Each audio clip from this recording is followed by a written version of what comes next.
This time I'm not going to be bashing the thing on the table because it's actually a kind of rare thing I got through eBay.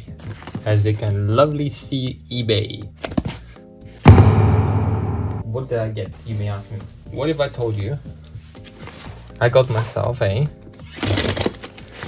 well done unpacking, because reusing the same packaging material, that's good. The original box was like this.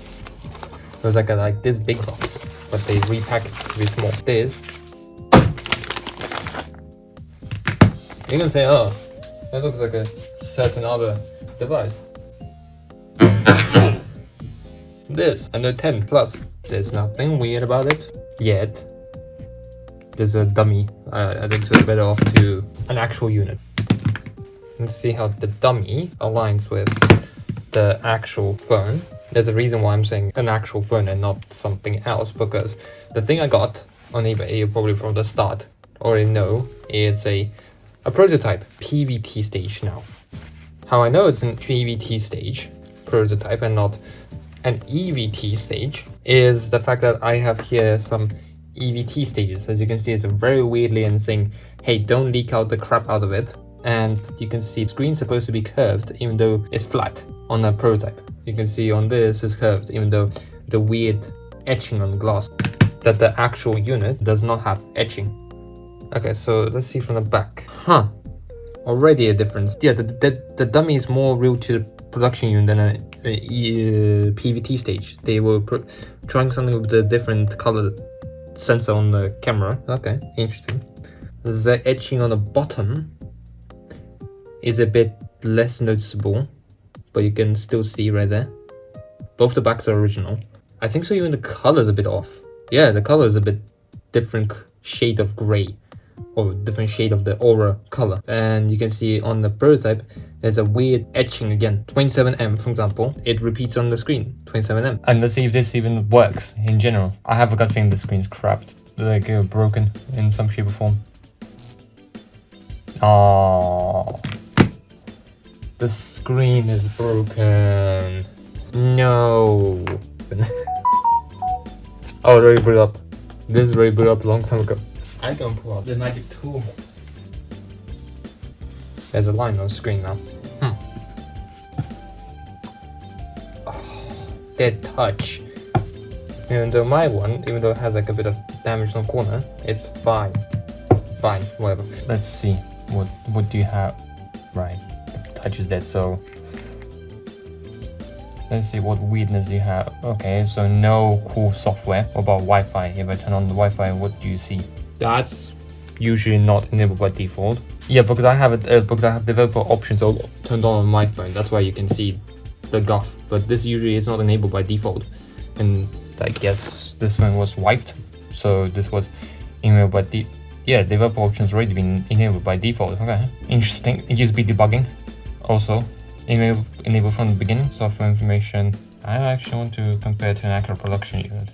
Huh, interesting. This one is missing a thing. It's like it says it's Vodafone but not Vodafone at the same time. What does QQ stand for? I don't know. Okay, yeah, release patch different. Interesting. Ooh, the serial numbers are way different. It's a dual SIM. Meanwhile, this is a single SIM. Also, this is a 4G variant. This is 5G variant. If I go phone dialer and enter the special code, turn on flight. What about the prototype? Pass. Okay.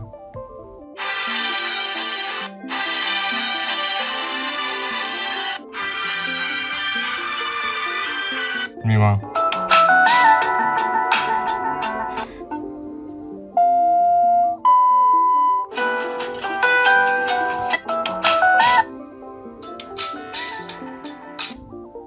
Okay,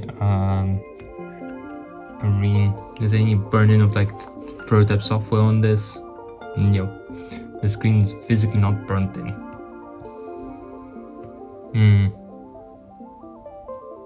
Sensors. The doggo. Oh, that's interesting. Need for calibration. My actual sensors. Huh, interesting. That's very interesting. Okay, what about normal scan? For the fingerprint. Okay, so fingerprint test passes, apparently. Sensor info passes, okay, cool. What's sensor info here? Okay, so nothing different. Well, is this just a production unit just with weird markings on the screen? That's it? I mean, the hardware itself, because when I was... I don't pull off quick one. Because when I had the phone in the download mode, on, you can see right there, engineer mode, dev device. Interesting. Binary 6 update. That's very interesting. Personally, I find, but yeah, that I would say a full teardown and a full going into and seeing which one performs well, camera performance and everything like that will be a couple part of video. Like software, it will be also part of the camera test, and hardware looking into like tearing apart both of these and seeing how close to each other or not. That'll be a few upcoming parts, but this just was a quick look at new thing. Thanks for watching to the end. Next on, whatever YouTube thinks is important. And here, you can subscribe. Or you can scroll down for more information.